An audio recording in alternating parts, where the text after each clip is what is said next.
ए थांब लास्टपर्यंत बघ. जय शिवराय भावांनो. डे 15. आज सकाळी पिलो सब्जा सीड. आपला हे फर्स्ट मिल होता भावांनो. मिल खतम केले. आपण निघाले नंतर कामाकडे. गाडीवरून उतरलो, नंतर गेलो चलत. आपल्याला भेटले आपले साले साप राय. तेवढ्याच भेटले बंटी बबली. बरं कॉलेजमध्ये गेलो. हे होता चिमणी. कॉलेजमध्ये एंट्री केलो भावांनो. हे आहे आपला कॉलेज LBS धर्माबाद. तेवढ्याच भेटले आपल्याला जय सर शिवभाऊ. माहित आहे ना, बाप होता, बेटा त्याला भेटलो. नंतर भेटलो आपल्या राम भाऊला. आलो आपण दुकानला. कुक्कले तिकडं परेशान होते. विनोद भाऊ कराल ते फॅन रिपेरिंग. आपण थोडा बसलो भावांनो. गरमीच दुकानमध्ये. नंतर खाले आपण मिल चपाती आणि डाळ. आपले ओनर म्हणले खिचडी आण म्हणून. आपण घेतली खिचडी, निघले दुकानकडे.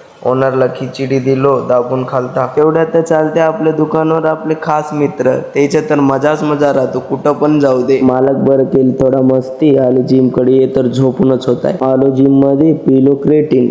आज होता आपला लेग डे. घेतलो आपण लेग एक्सटेन्शन. त्याच्यानंतर घेतलो आपण लाईन लेग कर आणि एक घेतले लेग प्रेस. त्याचे 3 सेट मारले आणि काप्स घेतले त्याचे 3 सेट. नंतर घेतलं शोल्डरसाठी घेतलं डंबल आणि घेतलं कॉलरचे 3 सेट मारले. पुन्हा घेतले स्ट्रेट शोल्डरसाठी. हे आहे आपला बैंगन. वर्कआउट झाला, निघलो आपण बाहेर. हे आहे आपला धर्माबादचा पोलीस स्टेशन. आपल्याला पाहिजे होतं ब्राऊन ब्रेड घेतलो आणि निघलो घराकडे. आपले मामा करायला ते फिश फ्राय. नंतर खालो आपला मिल, थोडासा अंडे आणि राईस. सेकंड मिल आपण खालो 3 मासोळीचे पीस आणि थोडासा राईस. पीनट बटर खालो. जय महाराष्ट्र भावांनो. आजचा ब्लॉग इतकाच.